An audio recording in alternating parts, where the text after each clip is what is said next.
अगर आपके साथ भी ऐसा कुछ घटित हो रहा है तो मैं आपको सावधान करता हूं कि अब भी समय है। जी हाँ, अब भी समय है। संभल जाइए। संभल जाइए। कुछ भी पाने के लिए कैसा भी प्रयास कीजिए, पर भूले से भी इनकी ओर आशा मत लगाइए, क्योंकि ये आपको कुछ भी नहीं दे सकते। और अगर देंगे भी तो आपसे इतनी बड़ी कीमत वसूल लेंगे, इतनी बड़ी कीमत वसूल लेंगे कि जिसकी आप कल्पना भी नहीं कर सकते।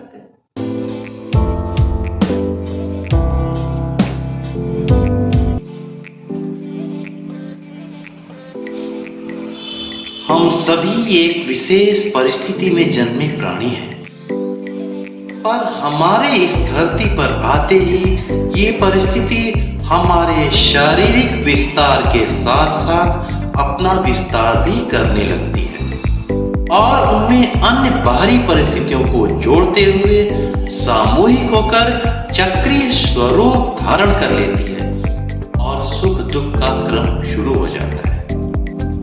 परिस्थितियों का ये चक्र चलता ही रहता है, चलता ही रहता है और घूम फिर कर मनुष्य उसी स्थान पर पहुंच जाता है जहां से वह शुरुआत करता है।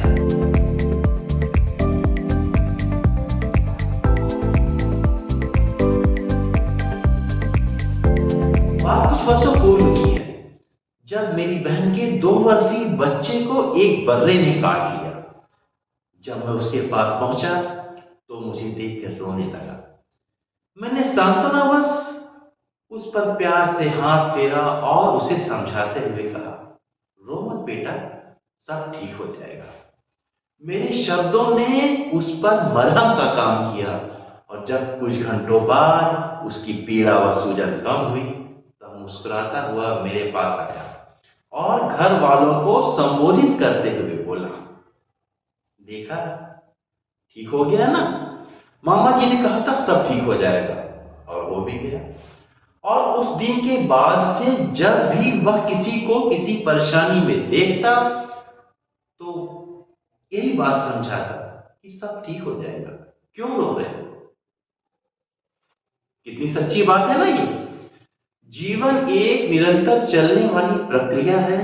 हर चढ़ाव के बाद उतार है और हर उतार के बाद चढ़ाव। और यह भी शाश्वत सत्य है कि इन्हीं चढ़ाव और उतार के मध्य एक अनंत यात्रा या विश्राम है जिसे हमने मृत्यु का नाम दिया है। एक और शाश्वत सत्य यह भी है कि जन्मदिन के साथ ही मनुष्य की मृत्यु का दिन भी निर्धारित हो जाता है, जो कि हमें ज्ञात नहीं होता। ऐसा शायद परमेश्वर ने इसलिए किया है क्योंकि अपनी मृत्यु का ज्ञान होने पर मनुष्य निष्क्रिय जीवन जीना शुरू कर देगा। उसके चेहरे की चमक समाप्त हो जाएगी और उसका इस संसार से लगाव समाप्त हो जाएगा। ऐसी परिस्थिति में मनुष्य रूपी बुद्धिजीवी प्राणी बुद्धिहीन हो जाएगा। परिणाम स्वरूप धरती पर होने वाले सारे विकास कार्य अवरुद्ध हो जाएंगे, क्योंकि मनुष्य उन्हीं कार्यों को करेगा जिसका लाभ वह अपने जीवन अवधि के भीतर ले सके। क्योंकि आज हमें अपनी मृत्यु का निश्चित मान नहीं है, निश्चित भान नहीं है, तो हम गाहे बेगाहे ऐसे कार्य भी करते रहते हैं जो हमारे साथ साथ इस संसार को चलाने में भी सहायता प्रदान करते हैं। अब आप सोच रहे होंगे कि मैंने एपिसोड के पहले ही भाग में या पुस्तक के पहले ही भाग में मृत्यु का नाम क्यों ले लिया। तो दोस्तों, आप याद कीजिए, पिछली बार आप कब मरते मरते बचे थे। जब एक तेज रफ्तार कार आपके बगल से गुजर गई, एक खतरनाक सींगों वाला बैल आप पर हमलावर हुआ और आपने अपने आप को बचाया। भूकंप से आपका पूरा मकान कांपने लगा और आपको लगा कि अब शायद मैं और मेरा परिवार यहीं दफन हो जाएगा।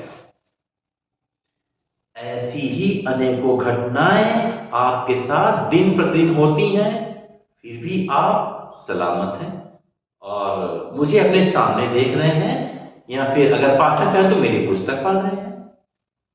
मैं बताता हूं आपको मृत्यु क्यों नहीं है। क्योंकि वो आपको आनी ही नहीं थी, और जब आनी ही नहीं थी तो आप मरते कैसे? आपने मृत्यु के हर प्रहार को विफल किया। आपने मृत्यु के हर प्रहार से अपने आप को बचाया। आप तेज रफ्तार कार को देख करके थोड़ा सा तिरछा हो गए, और कार के चालक ने आपको देख के कार आपकी विपरीत दिशा की ओर मोड़ दिया। और जब एक खतरनाक सींग वाला बैल आपके सामने आया तो आपने सामने पड़ा ईंट या पत्थर का टुकड़ा उठा लिया और उस पर प्रहार कर दिया। और जब भूकंप आया तो आप पूरे परिवार सहित सब कुछ छोड़कर तुरंत बाहर आ गए। ऐसा ही कुछ करते हैं ना आप जब हमारी जान पे बनाती है, अर्थात बचाओ, अपना बचाओ, अपने परिवार का बचाओ, अपनी संपत्ति का बचाओ। और ऐसा करते करते हमारा पूरा जीवन बीत जाता है। जीवन, धन और परिवार के छिन जाने का भय हमारा पूरा जीवन ही खा जाता है। कभी कभी मृत्यु के समय भी यही भय रहता है कि मेरे मरने के बाद उसका क्या होगा। काश उसका विवाह हो जाता तो अच्छा होता, उसका कहीं जॉब हो जाता तो अच्छा होता, उसकी कोई संतान हो जाती तो अच्छा होता, आदि आदि। दोस्तों, होता तो सभी कुछ है, कुछ आपके चाहने से और कुछ आपके न चाहने से। पर हम सब इसी सोच में अपना पूरा जीवन व्यतीत कर देते हैं। हमारा पूरा जीवन इन्हीं सारी बातों में व्यतीत हो जाता है। इन सोचों के बीच में आपने जो कुछ भी किया वही संसार का हर छोटा बड़ा प्राणी कर रहा है, और ये संसार चल रहा है। इस प्रकार हम पाते हैं कि मनुष्य संसार में सिर्फ एक प्रकार की सोच रखता है, और वो है अपनी और अपने परिवार की सुरक्षा की। सुरक्षित निवास, सुरक्षित मार्ग, सुरक्षित भोजन, सुरक्षित वस्त्र, सुरक्षित कार्यस्थल। हम हर जगह सुरक्षा तलाशते हैं, फिर भी मृत्यु है कि कहीं भी आ जाती है, घटनाएं कहीं भी हो जाती हैं। जब मृत्यु का कहीं भी आना तय है तो हम बुज़दिल बनकर क्यों बैठे रहें? क्यों हम दूसरों का अत्याचार सहें? क्यों हम अपने हौसलों को दबा के रखें? हम क्यों ना कुछ ऐसा कर जाएं जिसमें हमारी महत्वाकांक्षा छिपी हो, हमारी प्रेरणा दबी हो, हमारे हौसले ठिठके हों। क्यों ना हम किसी की 2-4 हजार की नौकरी छोड़ करके अपनी उस प्रतिभा को निखारने का प्रयास करें जो वर्षों से हमारे भीतर से बाहर आने को मचल रही है। दोस्तों, हम सब की परेशानियां एक जैसी ही होती हैं। वही परिवार, वही बीमारी, वही बेरोजगारी, वही लाचारी, वही इश्क की बीमारी, वही कार्य व भविष्य के प्रति लापरवाहियां, और वही रोटी दाल के लाले। मैं आपको विश्वास दिलाता हूं कि आप किसी भी चलते फिरते व्यक्ति से पूछ लीजिए कि वह खुश है कि नहीं, तो वह उपरोक्त बातों में से, यानी मेरी पिछली कही बातों में से 2-4 वजह जरूर आपको गिना देगा। कोर्ट कचहरी के मुकदमे, राजनैतिक उठापटक, फिल्म व क्रिकेट की बातें तो एक प्रकार के स्वनिर्मित ग्रुप द्वारा की जाती हैं। इन बातों को हम टाइम पास भी कह सकते हैं। सामाजिक संवेदनाओं से इनका कोई लेना देना नहीं होता, लेकिन रोटी, कपड़ा, मकान और स्त्री तथा संतान को लेकर सभी परेशान रहते हैं। माता पिता, समाज, देश, धरती, वायु, जल और पर्यावरण आदि के लिए परेशान रहने वालों की संख्या नाम मात्र की होती है, जिन्हें आप अपनी उंगलियों में गिन सकते हैं। भविष्यवक्ता, जी हाँ, भविष्यवक्ता इन सब बातों का अच्छी तरह लगा लेते हैं। वे आपके बात करने के तरीके से ही आपकी परेशानी भाप लेते हैं, और आपको खट्टे मीठे डोज की गोली के रूप में विभिन्न प्रकार के अनर्गल उपाय समझाकर आपकी जेब पर आपके सामने ही वो डाका डाल लेते हैं, और आप वो देखते रहते हैं। ढोंगी बाबा इन परेशानी से छुटकारा दिलाने के लिए आपसे दान की अपील करते हैं, और नेता वोट की। पर क्या आपको इन परेशानियों से कभी छुटकारा मिल पाता है? शायद नहीं, और कभी नहीं। जैसा कि प्रकृति का नियम है, हर सुख के बाद दुख और हर दुख के बाद सुख। आपके साथ भी कुछ वैसा ही घटित होता है, जिसके लिए आप उपरोक्त मेहरबानों को चारा पानी डालते हैं, जबकि उनका इसमें 0.1% भी योगदान नहीं होता है। ना हैरानी की बात? पर हम फिर भी आसानी से मूर्ख बनकर अपना जीवन जीते हैं और जीते ही रहेंगे। क्यों? क्योंकि चमत्कार को नमस्कार करने की हमारी आदत हमें इस सत्य को स्वीकार ही नहीं करने देती कि जो कुछ भी होता है वो सबके साथ एक जैसा होता है। हाँ, अवधि व आकार भिन्न भिन्न हो सकते हैं। छोटे व्यक्ति की छोटी समस्या और बड़े व्यक्ति की बड़ी समस्या। दूसरों के भविष्य बताने वाले कितने बाबा व भविष्यवक्ता जेल की सलाखों के पीछे पड़े हैं और कितने नेता हर 5 साल में लुप्त होकर किसी कोने में पड़ी ऑफिस की फाइलों की तरह धूल चाटते रहते हैं। अगर आपके साथ भी ऐसा कुछ घटित हो रहा है तो मैं आपको सावधान करता हूं कि अब भी समय है। जी हाँ, अब भी समय है। संभल जाइए, संभल जाइए। कुछ भी पाने के लिए कैसा भी प्रयास कीजिए, पर भूले से भी इनकी ओर आशा मत लगाइए, क्योंकि ये आपको कुछ भी नहीं दे सकते, और अगर देंगे भी तो आपसे इतनी बड़ी कीमत वसूल लेंगे, इतनी बड़ी कीमत वसूल लेंगे कि जिसकी आप कल्पना भी नहीं कर सकते।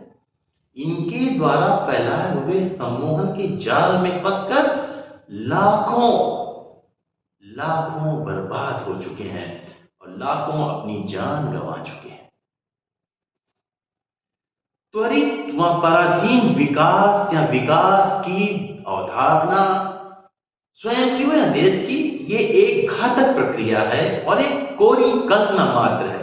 कभी कभी यह सुनामी के रूप में झटके से आता है और सब कुछ, जी हाँ, सब कुछ अपनी लहरों में समेट के चला जाता है। नेता और बाबा व भविष्यवक्ता हमें यही सपना दिखाते हैं जो कभी पूरा ही नहीं हो सकता। हमें जो कुछ भी करना है स्वयं से करना है, अपने सीमित साधनों से करना है, वो भी अपनी अल्प योग्यता को साध कर, क्योंकि योग्यता का विकास तो तभी माना जाएगा ना जब हमारा विकास होगा। हम अपनी समस्याओं को शांत करने का संतुष्टिप्रद साधन ढूंढने में समर्थ हो पाएंगे, तभी तो।